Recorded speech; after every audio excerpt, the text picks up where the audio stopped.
Müzakirə edirik və studiyamızın qonağı var. Qonağımız jurnalist Vasif Ayandı. Xoş gəlmişsiniz Vasif bəy. Necəsiniz? Salam, xoş gördük. Çox yaxşı, şükür. Elə ilk sorğumuzu elə sizə də ünvanlamaq istəyirəm ki, hansı filmin təsirindən uzun müddət çıxa bilməmisiniz Vasif bəy? O qədər filmlər var ki, yəni mən elə bura gələndə yolda qeydiyyatlarımı aparmışam. Çünki dedim biraz hazırlıqlı olum. Kino, yəni filmlər bizim həyatımızın bir hissəsidir, tərkib hissəsidir və biz bu filmlər vasitəsilə özümüzü həmişə tapırıq. Mən çox sevirəm, təbii ki, Azərbaycan köhnə filmlərini. Yəni, klassik filmlərimiz. Bəli, bəli, və Sovet dövründə ümumiyyətlə, yəni Sovet filmləri, Rus filmlərini çox sevirəm. Çünki həyatın özü var o filmlərdə. Yəni bu həyatın özüdür və adicə bir məişət mövzusunu o qədər gözəl təqdim edirlər ki, mənə çox toxunan mövzular. Mən elə film var ki, ona dəfələrlə baxıram və hər dəfə hansısa bir hissəsində ağlayıram, gözüm dolur. Yəni bu necə bir möcüzədir bu filmlər. Yəni mən daha çox məsəl üçün belə deyək, Danielyanın filmi var, Mimino. Mimino o qədər həyati filmdir ki. Yəni biz orada baxanda... Daha çox yeni ildə verirlər o filmləri. Bəli. Bilirsiniz, insanın orada bir insanın elə bir ki, həyatın fırtınalarına düşməsi və özünü tapması var da. Yəni bu Danielyan filmlərində bu çoxdur. Yəni Afonyada da bu var, Miminoda da var. Elə bura gələndə bir epizod paylaşmışam. Bu filmin qəhrəmanı gedir o təyyarəçi, pilot olmaq istəyir. Və Moskvada bütün pullarını xərcləyir. Artıq belə deyək də heç bir cibində pul da qalmır və geri qayıtmaq istəyəndə orada təyyarədə, hava limanında bir səhnə var. Bu deməli çay, orada kofe var, çay var. Bilirsiniz ki, kofe çaydan baha olur. Yəni 11 qəpik kofedir bir fincan. 6 qəpik çaydır. Qürur məsələsi var burada həm də və o soruşur ki, çay kofe neçədir? Deyirlər 11 qəpik və çay 6 qəpik. Deyir mənə çay ver. Burada bunun pulu azdır. Və qız burada qəpikləri qaytaranda, yəni qalığı qaytaranda deyir, ehtiyac yoxdur buna.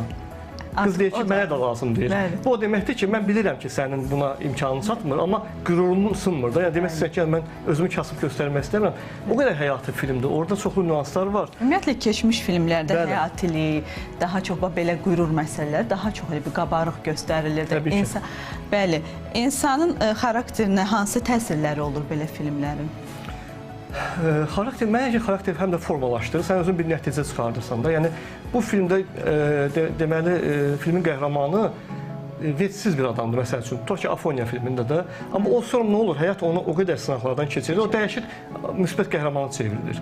Bizim filmlərimizin çoxunda da bu nüanslar var. Amma Vasif bəy, o vaxtki filmlərin elə bil o nəsillərə təsiri fərqli idi. İndi biz daha çox, bizdə çəkilən filmdə daha çox kriminal, dedektiv filmləri çəkilir, seriallar özləri belə. Biz onlarla böyümüşük və yəni bizdən əvvəlki nəsillər də onlarla böyüyüb. Onların təsiri həyatımıza, ümumiyyətlə insanın formalaşmasına nə dərəcədə təsiri olub? Bilirsiniz, xanım, bu çox dərin bir mövzudur. Məsəl üçün, mən son zamanlar çəkilən işlər ki var, seriallar, filmlər, baxırsınız ki, çox müzakirə olunur və çox gözəl işlər görünür. Mən bunu dəstəkləyirəm. Amma... Eyni motiv deyilmi sizcə? Eyni motivdir, bəli. Bax, mən bu Türkiyə seriallarına baxırlar da bizim insanlarımız. İnandırım sizi, hansı bir serialı açıb baxanda orada ancaq belə atışma səhnələri, kriminal, nə bilim, bax belə kütləvi davalar. Yəni, baxıram ki, mən adətən rayona gedəndə görürüm, anam o bəzi Türk serialına baxır. Bir il əvvəl baxdığımız həmən serialın bir il sonra... Eyni senaridir, bəli. Yox, hələ eyni senaridə davam edirik, amma görürəm yenə də burada həmən formada atışmalar, insan bundan yorulur. Bizə nə lazımdır, həyati filmlər? Mən daha çox istəyirəm ki, bu melodramalar olsun. Melodrama, bəlkə də müəyyən yaş dönəmindən sonra mən bunu başa düşmüşəm, amma həyatın əsl hissəsi bununla bağlıdır. Melodramalar çəkilmir bizdə çox təəssüf ki və mövzular, məişət və həyati, məişət mövzuları mən demirəm bəsitliyə geçsin, çıxsın. Mən deyirəm ki, məişətin ən gözəl səviyyədə gətirsinlər ekranları. Nümunəvi halını göstərsinlər. Əlbəttə ki, 70-ci illər... Yəni, niyə görə çirkinliklər çıxır orada? Bəli. Ona görə də bu filmlər ki var, mən artıq baxanda bilirəm ki, mövzu nədir və mən o filmlərə baxa bilmirəm. Çünki o filmlər bir dəfə baxa biləcəksən. Mən axı Karnavala bir dəfə baxmıram və yaxud da Afoniya, Mimino və s. Bizim öz filmlərimiz, mən Yaramaz filmi ən çox sevdiyim filmdir. Mən ona bəlkə də 100 dəfə baxmışam. Çünki orada həyatın özü var, bir insanın həyata düşdüyü və onun başına gələn müxtəlif prosedurlar, proseslər, həyat onu necə dəyişir, onun ən saf insan olduğu halda onu necə əzlaf bir insana çevirir. Bunu həyat eləyir. Bizim ətrafımızdakı insanlar bunu edir. Mənə lazımdır həyatın özünü göstərən və məni düşündürən filmlər. Ona görə də mən seçim mənim öz əlimdədir və mən əminəm ki, mən sorğu eləsəm, bilmirəm sorğu zad eləmisiniz bu mövzuda. Yəni bu filmlər çox dəstək almalıdır. Çünki insanlar sevirlər, onlar hər dəfə baxa bilsinlər o filmlərə. Mən beləyəm şəxsən. Yaxşı layihənin uğuru daha çox ideyadan gəlir, yoxsa komandadan? Ümumiyyətlə, son dövrlər bu daha aktualdır. Birinci növbədə ssenari, bunu bütün dahi sənətkarlar da deyib, bunu Alfred Hitchcock da deyib, Fellini də deyib ki, ssenari. Çünki ssenari çox vacibdir, mövzu olmalıdır. Bu mövzu olandan sonra təbii ki, peşəkar komandaya müraciət edirsən, aktyorlar seçirsən və o, bax, keçmiş filmlərimizə baxın, necə bir-birini tamamlayırdı. Çünki görürsən ki, bəstəkar da çox tanınmış, məşhur, məsəl üçün Emin Sabitoğlu, deyək ki, Rasim Ocaqov, kino rejissordur, tutaq ki, Anar yazıcı. Yəni bu adamlar tandemi gətirir ortaya çox maraqlı bir iş ortaya qoyur. Mən ona görə fikirləşirəm ki, ssenari əsasdır və sonra burada heç bir güzəşt olmalı deyil ki, bu adam mənim dostumdur, mənim tanışımdır, mən buna pul ayırmalıyam ki, bu filmi çəksin. Yox, baxmalısan mövzuya və o adamın baxışı necədir buna. Onun üçün mən fikirləşirəm ki, buna birinci növbədə bizim kino sənayemizdə çalışan insanlar birinci növbədə buna fikir verməlidirlər, mövzuya fikir verməlidirlər. Sonra komanda təbii ki, ətrafda çox bizim yaxşı rejissorlarımız var. Vaqif Mustafayev, Elxan Cəfərov və s. Yəni çoxdular. Bəli. Vasif bəy, deməli, bugün tamaşaçı daha çox nəyi izləmək istəyir? Bunu biz necə, yəni həmin o ssenaristlər, mövzunu yazanlar, ümumiyyətlə bir filmi ərsəyə gətirənlər, bunu necə, hardan müəyyənləşdirirlər? Tamaşaçı, belə deyək də, belə bir söz var, uşaq kimidir də, yəni biz onu nə versə o qəbul eləyə bilər. Amma bunun ən keyfiyyətli formasını həmişə düşünmək lazımdır. Mənə gəlir ki, insanlar biraz yorulublar bu negativlərdən. Dram, faciə, insan biraz yumora da meyilli olmalıdır. Bizdə bu yumor da çatışmır. Mən ciddi yumordan danışıram. Belə düşündürücü yumor. Ya da belə düşündürücü yumor. Bəli, düşündürücü olsun, lağlağa xarakteri daşınmasın. Ona görə də bax bu bizim məsəl üçün Vaqif Mustafayevin filmlərində bu yumor var, qara yumor. Bu da nədən gəlir? Yəni deyirəm, Moskva məktəbi, Rusiya məktəbi keçmiş bir adamdır. Onun müəllimi Eldar Yazalov, mən onun o qədər filmlərini çox sevirəm ki, bax oradan aldığı, deyək ki, kino tərbiyəsi gətirir, onun filmlərində də bu nüansı göstərir. Bizdə də təbii ki, bizim çox gözəl həqiqətən filmlərimiz var. Baxdıqca baxmaq istəyirsən. Bax, keçmiş filmlərimiz necə təbiidir? Uşaqlığın son gecəsi. Bəli, Uşaqlığın son gecəsi. Çox sevirəm. Çox gözəl bağ mövsümü filmi var. Məsəl üçün, indi bu yay fəslində ən çox baxıla biləcək filmdir. O bağ mövsümü. Yol əhvalatı. Yol əhvalatı. Baxırsan ki, elə bir ciddi böyük bir ssenari yoxdur orada. Amma ifadələr necə cəlb eləyir o? İnsanı, o deyirəm də, bizdə də o vaxtı, bəli, bəyin uğurlanması beləyə orada bir toy ənənəsini nümayiş etdirir. Amma bizim o ifadələrimiz olub da, onları ki, səsləndirirlər, necə maraqla qarşılanır. Yəni, çox elə bir güclü ssenari də yoxdur orada. Məsələn, bizim Cəbiş müəllimdən götürək ki, Cəbiş müəllimdə də, yəni gün keçdi, məsələn. Gün keçdi, bəli. O Cəbiş müəllim demişkən. Yəni, deyim ki, orada da məişət mövzularına toxunulub, var, göstərilir. Amma görürsünüz necə səliqəli formada və bir ailənin nümunəvi formasını göstərirlər. Amma indi də çəkilir, indi tamam fərqlidir. Yəni, indi çəkilən filmlərə ikinci dəfə baxa bilmirsən. Məsələ budur. Heç birinci dəfə baxmaq olur ki, o qədər pafos var ki orada. Valla, bax, bu yaxın bir neçə gün öncə bir tamaşadan da biz yarımçıq çıxdıq. Biz necədir? Biz istəyirik ki, nə qədər bu dram mövzular olar? Adam biraz düşündürücü olsun. İnsan yüklənir. Bəli. Düşündürücü olsun, mən oradan bir şey götürə biləm. Mən özümə gəlmişəm, niyə gəlmişəm? Özüm üçün nəsə götürüb geriyə qayıdım. Filmlərimiz də bizə bunu verməlidir ki, biz oradan nələrsə götürək. Ona görə də mən fikirləşirəm ki, nəyə görə insanlar keçmiş filmləri kökləniblər? Çünki düşünürlər ki, bunun ən yaxşısı olmayacaq. Bir də bax, ssenari məsələsinə gəldik. Mən yenə deyirəm ki, gənclər gəlir, çox yaxşı ssenari yazanlarımız da var, rejissorlarımız da var. Ancaq böyüklərlə aralarında bir çəpər çəkilmişdir. Yəni, biraz bir-birinə anlaşılmazlıqlar var. Məsəl üçün, Aleks Səfərəliyev var. Mən həmişə onun haqqında danışıram.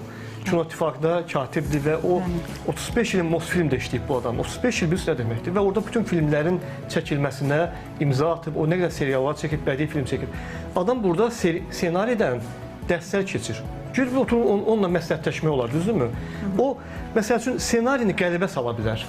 Mən şəxsən onu öyrənmək istəyirəm. Mən həmişə gibi otururam, öyrənirəm. Baxmayaq ki, mən ssenarist deyiləm. Yəni, bu gün elə bir balaca ego var da. Yəni, egonu kənara qoyub, mən gedib o kişidən öyrənim də. O kişi axı məktəb keçib də. Bunun məktəb çox vacibdir.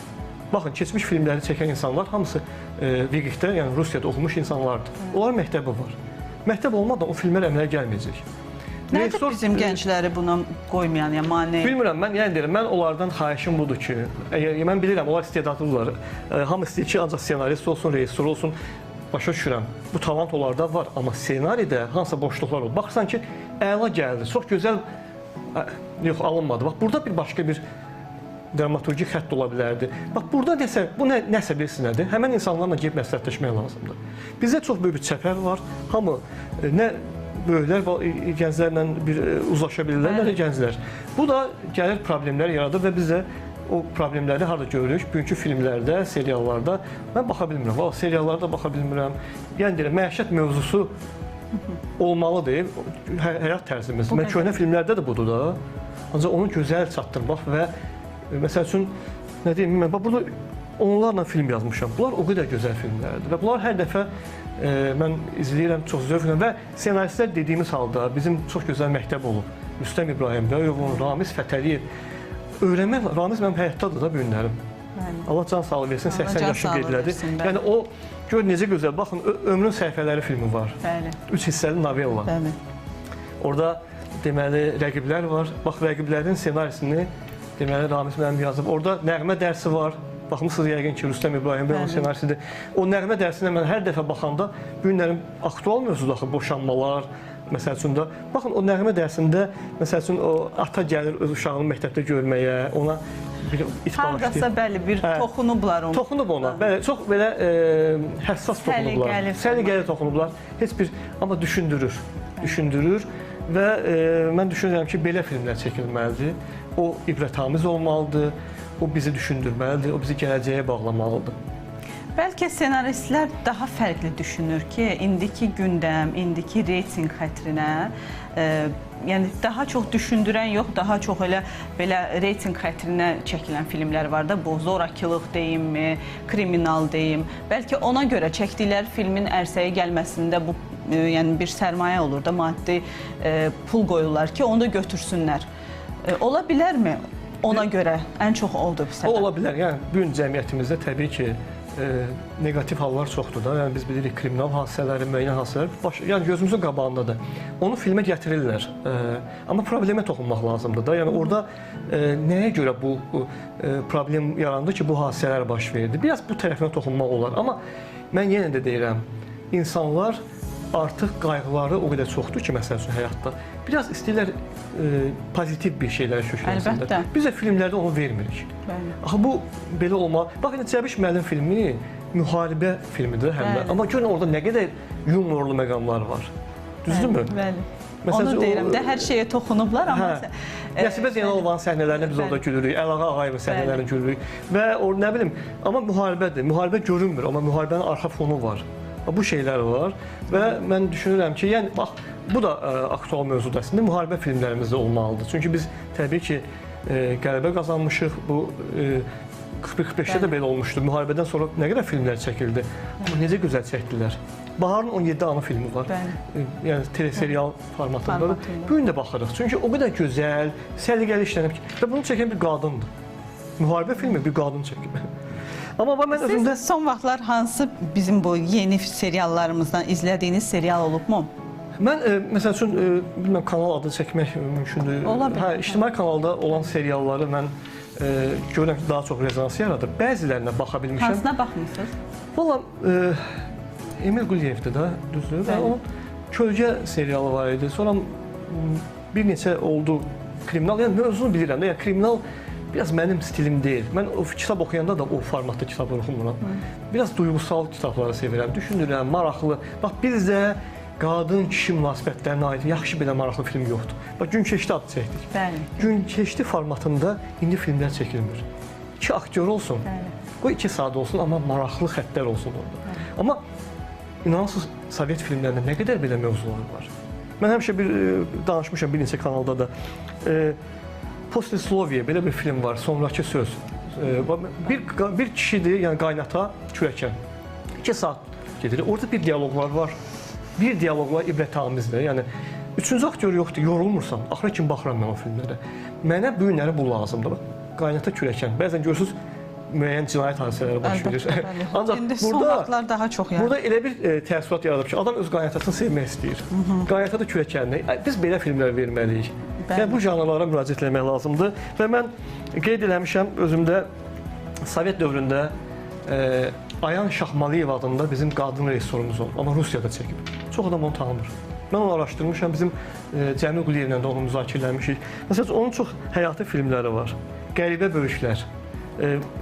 Məsəl üçün, bir uşağı götürürlər, uşaqlar deməli körpələr evindən, onu saxlayırlar. O uşaq həmən kommunal mənzildəki ab-havayı necə öyrəşir, qonşularla səmimiyyəti falan, necə gözəl mövzunu qoyub. Bir qadın Azərbaycanlı bir xanım çəkib. Sonra Uşaq ki, uşaq belə bir filmi var.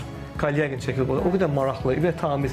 Yəni mən istəyirəm ki, bizdə düşündürücü, məni təsirləndirən və Karnaval filmi də bu həmişə o filmdən o qədər danışır. Bütün kanallarda o filmdən danışır. Bir qızın uğuru göstərir və bir qız incəsənətə universitetə daxil olmaq istəyir.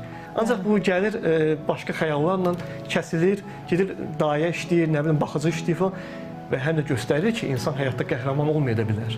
Həyatın mən məsəl üçün mütləq böyük adam olmalıyam, böyük vəzifələrdə çalışmalıyam deyə bir şey yoxdur. Sən kiçik bir işdə də çalışa bilərsən, amma onu ədalətli gör, onu layiqincə gör. Bax, filmlər həm də bunu aşılayır. Bəli, indiki gənclərdə o qəhrəman dediniz, bütün seriallarda, yəni biz bu qəhrəmanlıq, mütləq qəhrəman olmalısa, məsələn biz oyun oynayanda belə uduzanda uduzmağı bacarırdıq. Bəli. Amma indiki uşaqlar arasında bilmirəm, müşahidə eləmisiniz, uduzmağı belə bacarmırlar. O qədər pis təsir eləyir ki onlara. Yəni ola bilər ki, elə bu filmlər, cizgi filmləri burada var, yəni rolu böyükdür. Üzr istəyirəm, bax cizgi filmləri dediniz, bax cizgi filmlər və nağıl filmləri.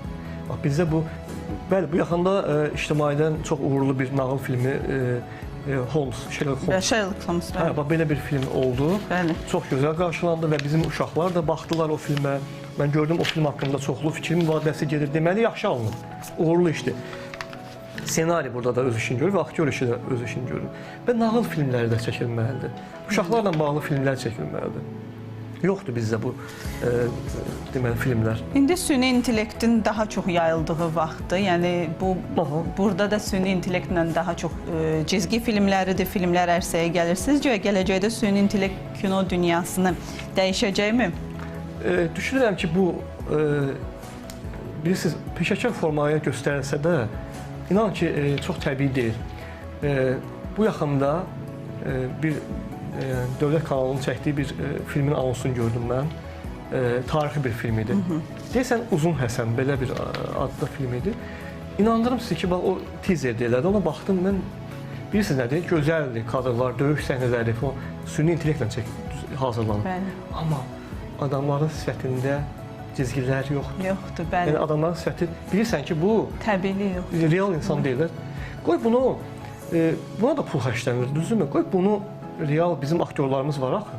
Çox gözəl aktyorlarımız gəlir, var, köhnə nəsil də var, yeni nəsil də gəlir. Bəlkə bunu biz elə real insanlardan eləyək. Mən qarşıyam. Süni intellektlə olan şeylər o qədər keyfiyyətli ola bilməz. Bəzən sorğular görürük, şəhərdə eləyirlər. Bəli, eləyirlər. O səs tembrindən görsən ki, bunlar quraşdırılmadır. Səs belə, bəli. Səs belə cəlb eləmir insan. Yox, əvəz edə bilməz. Süni intellekt, yəni deyəm, aparıcıları da, aktyorları da, bilim adamlarını, yazıçıları onu əvəz edə bilməz, mümkün deyil. Və o təbii alınmayacaq. O mənə heç deyək ki, uşaqlığın son gecəsindəki və şərikli çörək o effekti verə biləcəkmi? Verə bilməz heç vaxt. Mümkün deyil. Yəni dedim, insanların sifətində ifadələr yoxdur. İnsani mərhəmət hissini necə ötürəcək bəs? O ifadə yoxdursa. Mərhəmət hissini ötürə bilmədi də. Mən gördüm ki, ciddi bir simadır. Sima dəyişmir, mimika dəyişmir. Aktyor oynamalıdır, onun mimikaları hərəkət eləməlidir, onun jestləri olmalıdır, onun nə olsun ki, kədər olanda da kədər elementləri görünməlidir. Amma mən o kadrlarda mən heç bir şey görmədim.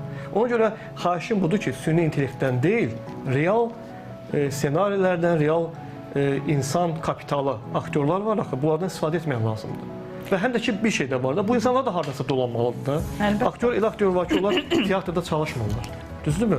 Onun demək məvacib haradan gələcək, demək filmlərdən gələcək. Biz də çox film çəkmirik axı. Biz onların da talihini düşünməliyik. Çox təşəkkür edirik sizə. Çox belə maraqlı da danışırsınız Vasibə. Bizim sırada bir qonağımız da var. Bu mövzu çox şahiəli mövzudur. Saatlarla danışmaq olar. Həm problemlər çoxdur. İnşallah gələcək mövzularımızda buna həsr eləyərik. Yenə görüşərik sizinlə. Çox sağ olun. Çox təşəkkür edirik ki, gəldiniz. Siz sağ olun. Bəli, hörmətli tamaşaçılar, xatırladım ki,